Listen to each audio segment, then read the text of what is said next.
If you look at a map of Tokyo, Ueno stands out as one of the focal points in my opinion. It sits directly on the northeastern edge of the Yamanote Loop, acting as a gateway to northern Japan, and the moment you step out of the station, the sheer scale of the energy here hits you immediately. I know that personally because this was the first station I arrived at on my first trip to Tokyo back in 2019, so it is quite nostalgic to me. This is a neighborhood that masterfully balances two completely different worlds. On one side, you have the massive Ueno Park, filled with beautiful nature and world-class museums. On the other side, you jump into the gritty chaos of the Ameyoko market streets. But would it be a good place to live as a foreigner staying in Japan long term? Today, we're breaking down Ueno to see if it is actually a practical place to live, or if it's strictly a destination meant for travelers and weekend crowds. We have the usual 4 scoring categories that we've used in the past, and the various tier levels, so we know exactly what to look for. I'd also appreciate it if you could like, comment, and subscribe since it really grows both the channel and the community. Stick around until the end to see what neighborhood we might cover next time. With that said, let's enjoy the flowers, navigate the crowds, and start to analyze this neighborhood. First up is public transportation, and honestly, Ueno is pretty dominant in this category. Unlike neighborhoods that rely on a single line, Ueno Station is a massive, multi-layered transit hub that gives you so much connectivity. It's one of those stations that might need a whole video to truly explain everything it has to offer. You get direct access to the JR Yamanote line, the Keihin Tohoku line, the Joban line, the Utsunomiya line. For subways, you're hooked directly into the Tokyo Metro Ginza and Hibiya lines. In terms of central Tokyo, Ueno Station can get you to almost every other main hub without a transfer. And if you need to travel long distances, Ueno is a major stop for multiple Shinkansen lines that head to the northern regions of Japan. However, the Tokaido Shinkansen that most tourists use to travel down to Kyoto and Osaka does not stop here. In terms of Tokyo, you will only find those at Tokyo and Shinagawa stations. But if you're going up to Sendai, Nagano, Aomori, or even the northernmost stop at Hakodate in Hokkaido, then Ueno is a great option since it acts as the second stop right after Tokyo Station for all of those routes. And that is just Ueno Station itself. There are actually many different stations within the borders of Ueno. Keisei Ueno right next door has the Keisei Line and the Keisei Skyliner offering a straight shot to Narita Airport. Ueno Hirokoji Station contains another stop for the Ginza Line. Ueno Okachimachi Station features the Uedo Line. Naka Okachimachi Station is another access point to the Hibiya Line. Ushima Station to the west side gets you onto the Chiyoda Line. Ugui Sudani Station at the very northern tip and Okachimachi Station to the south both feature extra stops for the Yamanote and Keihin Tohoku line as well. And I'm pretty sure that is everything. If one line experiences a delay or shuts down, you don't even have to go that far to find 3 or 4 perfectly viable alternative routes to get exactly where you need to go. All the stations with Ueno in their name also are connected underground, but it gets a bit confusing under there, so be careful to not get too lost. Whether your daily commute takes you to the business districts of Tokyo Station and Otamachi, or the entertainment hubs of Ginza and Roppongi, you're looking at a fast, single train ride. Really, the only bad thing I can say about the station is that parts of it can have some pretty low archways, so if you're approaching 6 feet tall, you might want to keep your head down. But beyond that, you absolutely cannot complain about this level of convenience. It is the gold standard of Tokyo transit infrastructure to me, with the only rivals being Tokyo, Shinagawa, and maybe Shinjuku stations. So when it comes to public transportation, Ueno easily earns a perfect 5 out of 5 in my opinion. Neighborhood character is another area that makes Ueno stand out, offering an incredible contrast between beautiful nature and modern urban energy. Walking around here, you almost feel like Ueno has a bit of an identity crisis. On one hand, you have the immense cultural wealth of Ueno Park. It houses the Tokyo National Museum, the National Museum of Western Art, and Ueno Zoo. It's a beautifully landscaped, historic space where you can get lost for hours amongst the shrines and cherry blossoms. It brings a massive sense of history and open air right in the middle of the city. The park is one of the more popular spots during Tokyo's sakura season, and right now, in summertime, the pond is covered by pretty lotus plants. It's a wonderful escape to nature, but it is very popular, so don't expect too much peace and quiet as the day goes on. I love art and history, so the museums here are a great addition as well. Tokyo really pushes the National Museum in particular. They even have numerous ads for it at Haneda Airport Station, and I think it is certainly worth a visit if you enjoy learning about Japanese or Asian history. I am not a big fan of the zoo though. I have only visited it once, many years ago, and I felt the conditions were not great for the animals. Maybe they have improved, but I have never felt the desire to check again. Regardless, this is one of the most well-known parks in the city, and it is arguably the defining feature of Ueno. But the moment you cross the street towards the tracks, the atmosphere flips completely. You enter Ameyoko, a historic market born in the post-World War II era that has retained its chaotic, bustling charm. The streets are lined with discount shops, food vendors shouting out prices, and open-air izakayas where people are drinking right on the street. There's even an American toy store with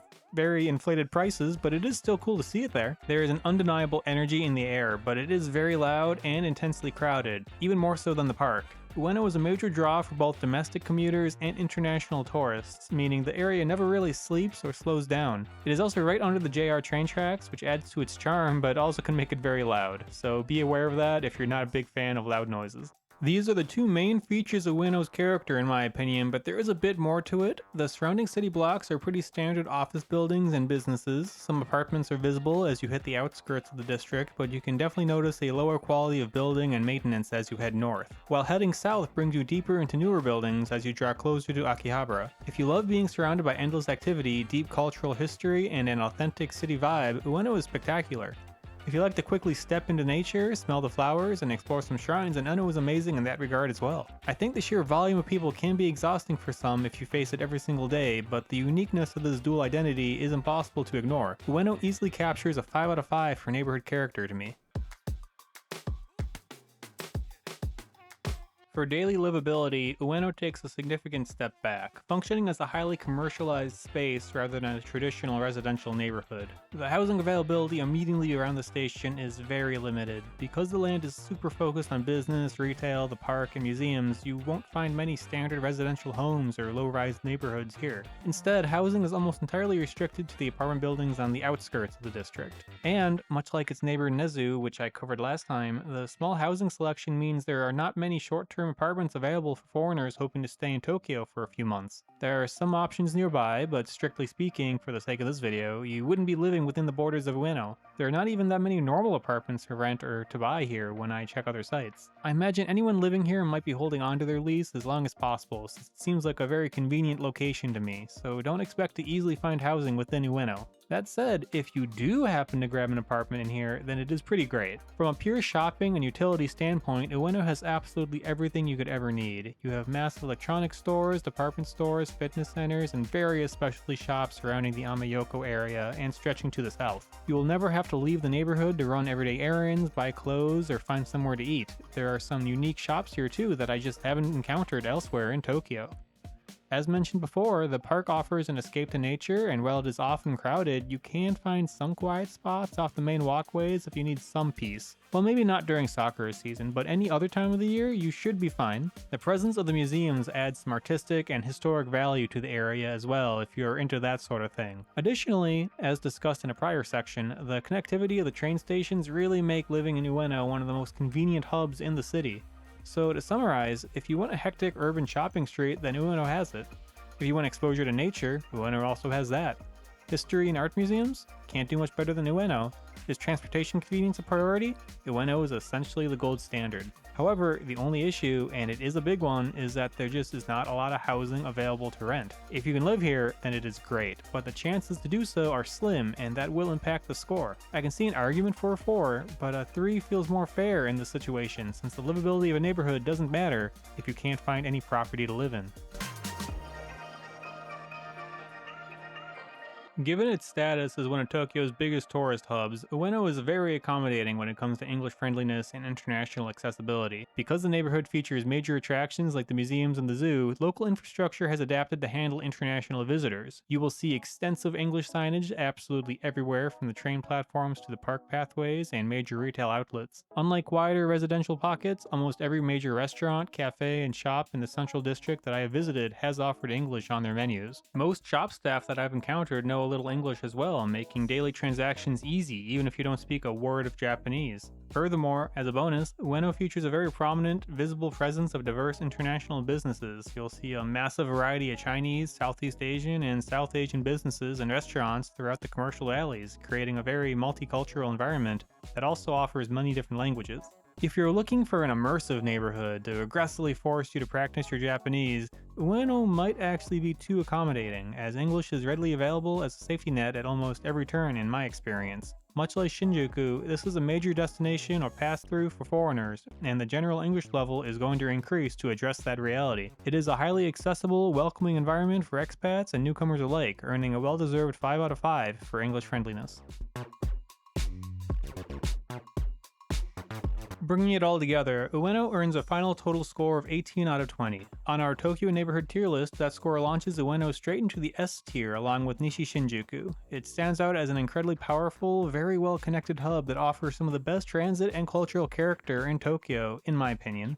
However, it is a double-edged sword. That S-tier score is heavily driven by that convenience and vibrant character, but you would have a bit of trouble finding a property within its borders. Realistically, I see people living in a neighboring district and walking over to Ueno. This would give you almost all the same benefits, but with the bonus of actually finding some property to live in, and hopefully at a slightly cheaper price. But this is not a review of living near Ueno, it is about living within it, and in those terms, it would be pretty great if you can get a place to live, but it might be unlikely. Ueno is an incredible place if you want what I would consider to be an almost ideal Tokyo experience right outside your front door, but if you prefer a slow neighborhood, then it might be a bit too much. Thanks for watching, everyone. I have some big news. As of this week, I managed to get my channel monetized. I believe ads were already playing on my videos, but now I actually get a portion of that revenue. It's not very much, but day to day it should add up, so I just wanted to say thank you for subscribing and showing your support by watching my videos. If you don't happen to be subscribed, then please consider it if you enjoy the content about retiring or living in Japan. The Discord continues to grow, so I'd love to see you there as well. I enjoy talking to everyone there, and I think you would enjoy it too. As for the next neighborhood review location, I think for now I will switch back to choosing them myself. I have less time than before since I started Japanese language school, so I'll be able to be more consistent if I can select the locations that are more convenient for me, and plan the visit well ahead of time. I'm not sure which one will be next, but I'm leaning towards somewhere near Meguro, so perhaps Nakameguro or Shimomeguro. With that said, thank you again for watching. I still have an affiliate code for Hmlet if you ever want to give them a shot. My Patreon and Ko-fi are still open as well, but maybe I should reconsider that now that YouTube has equivalent features. Please let me know what you think about that in the comments. I hope you enjoyed the video, and I'll see you next time.